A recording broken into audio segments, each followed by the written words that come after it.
কড়াটা গরম করতে দিয়ে দিয়েছি। এবার আমরা এর মধ্যে দিয়ে দিচ্ছি ঘি।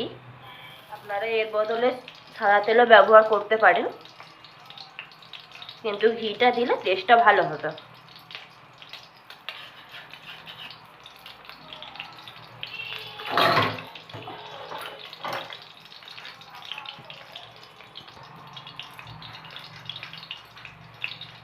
এরপর আমি দিয়ে দিচ্ছি পেঁয়াজ কুচি।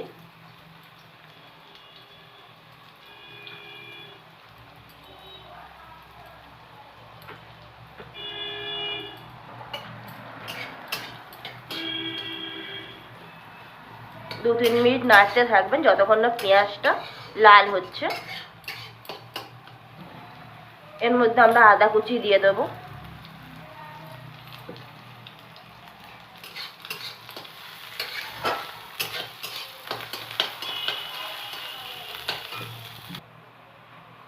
পেঁয়াজগুলো লাল লাল হয়ে গেছে। এবার আমি এর মধ্যে দিয়ে দিচ্ছি কাঁচা লঙ্কা কুচি।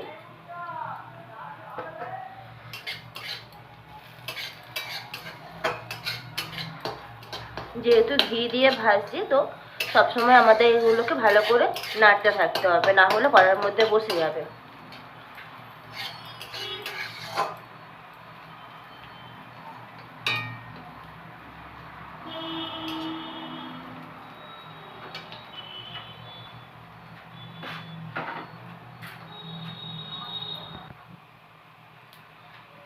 এবার আমি এর মধ্যে দিয়ে দেব ছানা। এবার আমি এর মধ্যে দিয়ে দিচ্ছি ধনে গুঁড়ো,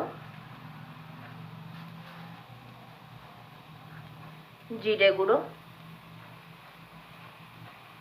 আর গোলমরিচের গুঁড়ো।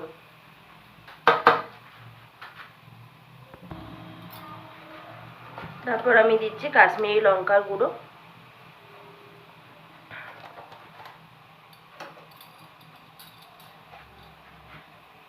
আপনারা পরিমাণ মতো নুন দেবেন, নুন দিয়ে দিলাম।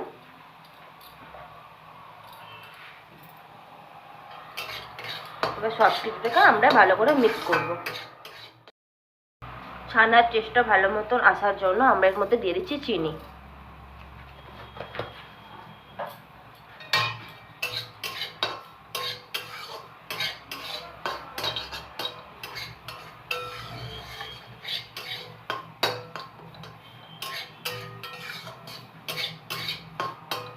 পাঁচ থেকে 7 মিনিট আমরা এটাকে ভালো করে নাড়তে থাকবো।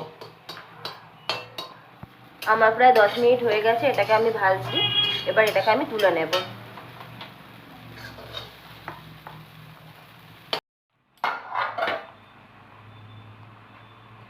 এর মধ্যে আমি আলু ভাতে দিয়ে দিলাম। আলুটাকে আমি আগে সেদ্ধ করেই রেখেছিলাম। এগুলোকে আমি ভালো করে মিক্স করব।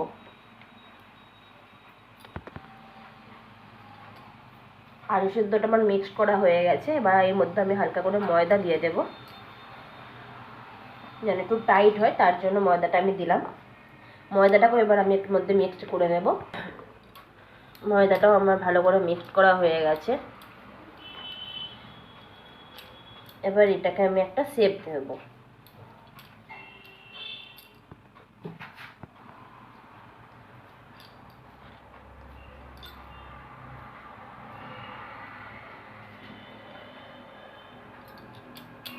হাতের তালুর মধ্যে একটু আমি ঘুরিয়ে নেব এইভাবে।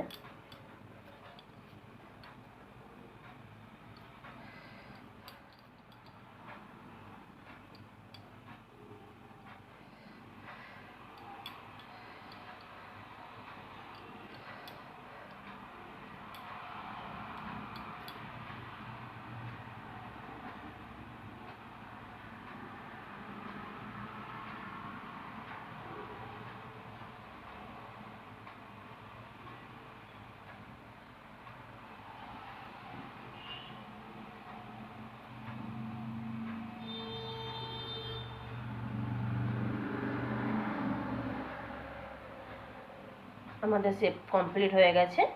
এবার এটাকে আমরা রেখে দেব, আর এই সব কটাতেই এইভাবে শেপ বানাবো।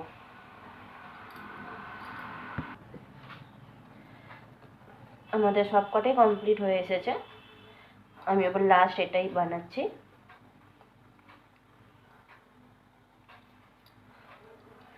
শেপটা এমনভাবেই দিতে হবে যেন দুদিক থেকেই সেমই লাগে। ওই জন্য আমি বারবার হাতের মধ্যে উল্টে উল্টে করছি।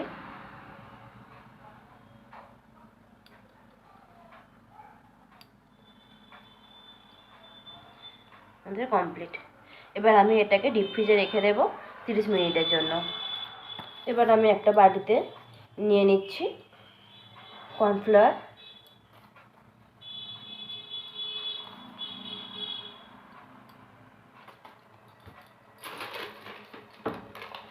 তারপর নিয়ে নিচ্ছি 1 চামচের মতন ময়দা,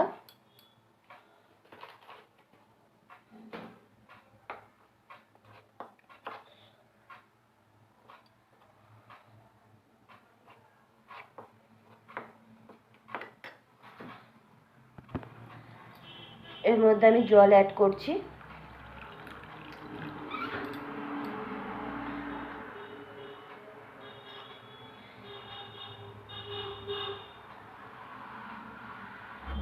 আমাদের এটা কমপ্লিট হয়ে গেছে। এটা কমড়ে বা সাইড করে রেখে দেব। আলাদা একটা প্যাকেটে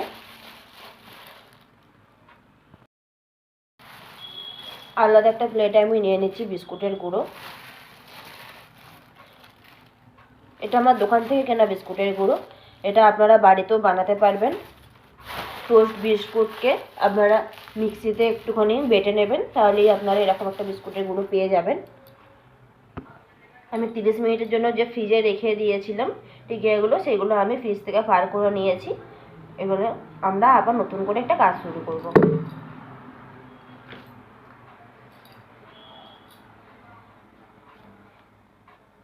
এইগুলোকে প্রথমে আমি এটার মধ্যে ডোবাবো, তারপরে আমরা দেব বিস্কুটগুলোর উপরে।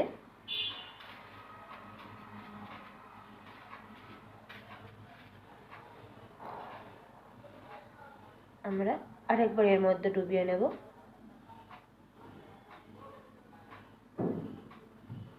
দুবার করে দেওয়ার কারণ এটাই হলো, এটা আপনারা আরও ভালো মতন মুচমুচে করে বানাতে পারবেন। যদি আমি এটা একবার এর মধ্যে প্রলেপটা লাগাই তাহলে অতটা মুচমুচে এটা হবে না। আমাদের কমপ্লিট হয়ে গেছে। এরকমভাবে আমি আরও সব কটা বানিয়ে নেব। সব কটাই আমাদের কটা কমপ্লিট হয়ে গেছে।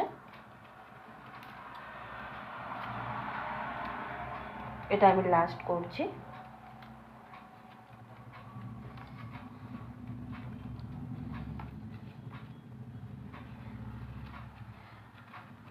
এই প্রলেপটা ঠিক করে মেনটেন করতে হবে, তাহলে এটা বেশি মুচমুচে হবে।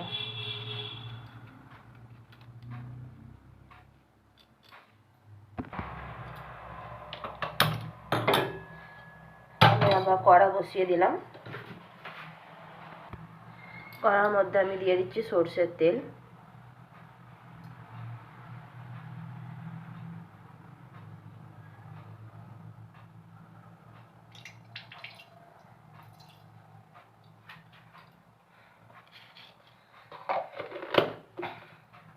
তেলটা আমি এখন গরম হওয়ার জন্য রেখে দেব।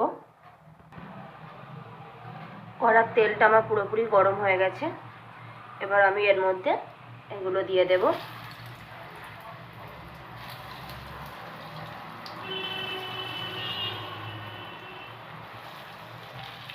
আমার প্রায় ভাজা কমপ্লিট। এবার আমি তুলে নেব একটা একটা করে।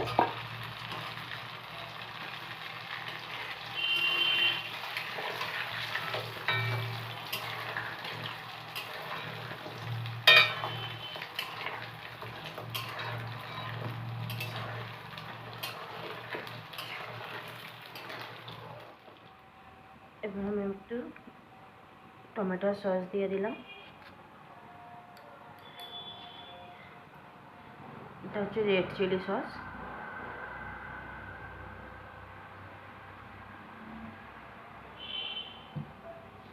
আর এটা হচ্ছে ডেকোরেশনের জন্য।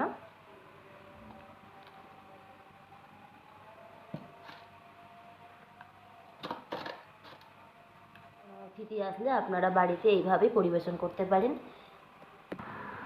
আমার এই ছানার টিকিয়া রেসিপি আপনাদের পছন্দ হলে লাইক, শেয়ার অ্যান্ড সাবস্ক্রাইব করে দেবেন আমার চ্যানেলটাকে।